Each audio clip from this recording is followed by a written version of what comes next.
Alors maintenant, on va parler du prix. Alors bien sûr, l'offre ne se limite pas qu'au prix affiché. Par contre, le prix reste très important dans l'offre. Ok? Il envoie un signal clair aux visiteurs. En fait, tout simplement, le prix, c'est vraiment un signal. Et ça, vous devez vraiment le comprendre. C'est que quoi qu'il arrive, il renvoie une information aux visiteurs. Et le prix veut dire plein de choses. Ok? Sachant que quand un visiteur vient sur votre site, et notamment sur la page produit, ce qu'il veut savoir en premier, c'est surtout le prix. Ok? Parce qu'il va se dire plusieurs choses. Ok? Il y a deux possibilités qu'il puisse se dire. C'est soit c'est trop cher, soit c'est pas cher. D'où la raison pour laquelle il va essayer de chercher le prix en premier une fois qu'il sera sur votre page produit. Parce que sachant qu'il a déjà vu la créative, ok, qu'on serait mort, il a vu votre publicité, donc il sait déjà à quoi sert le produit, à quel besoin il résout. Donc déjà, il a toutes ces informations-là. Maintenant, la première chose qu'il va se demander, c'est ce truc-là, combien ça coûte? Et il n'y a que deux possibilités. Soit il va dire, c'est abusé, c'est trop cher, soit il va se dire, ça va, c'est abordable, c'est pas trop cher. Ok? Et en un instant, le visiteur va prendre une décision.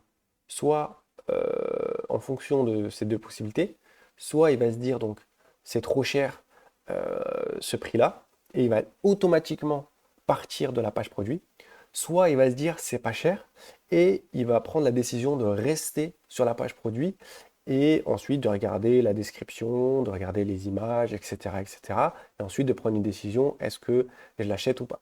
Ok?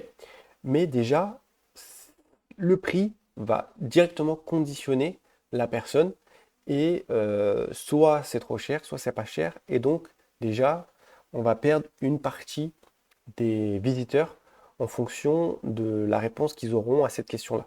Ok?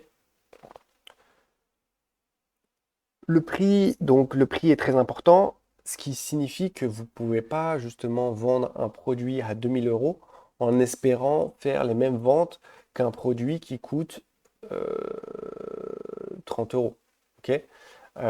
Évidemment, et je pense que c'est du bon sens, mais c'est plus facile de vendre un produit à 30 euros qu'à 2000 €. Ok? Donc, nécessairement, si vous vendez des produits à 30 euros, vous aurez plus de facilité à faire des ventes que si vous vendiez justement un produit à 2000 €. Et je sais que ça paraît logique. Par contre, ça donne plusieurs indications sur les niveaux de prix. Ok? Plus le prix est bas, plus, en tout cas, c'est facile de vendre. Ok? Plus le prix est élevé, plus c'est difficile de vendre. Ok? Et donc, plus, je dirais, le visiteur est exigeant. C'est pour ça que nous, on est resté à des choses basiques, parce que puisqu'on va essayer de vendre des produits aux alentours des 30 euros, ce sera plus simple pour nous et l'exigence des visiteurs sera beaucoup moins élevée. Ok? Par contre, il faut faire vraiment attention à ça. C'est pas parce que vous vendez les produits à faible prix, donc aux alentours de 30 euros, un truc comme ça, que vous pouvez que vous pouvez vous permettre d'avoir une logique de moindre prix. Ok? Imaginons qu'un produit vous coûte 10 euros, vous ne pouvez pas vous permettre de le vendre à 11, 12, 13, 14, 15 euros. C'est pas possible. Et ça, c'est par rapport à des questions de rentabilité. Et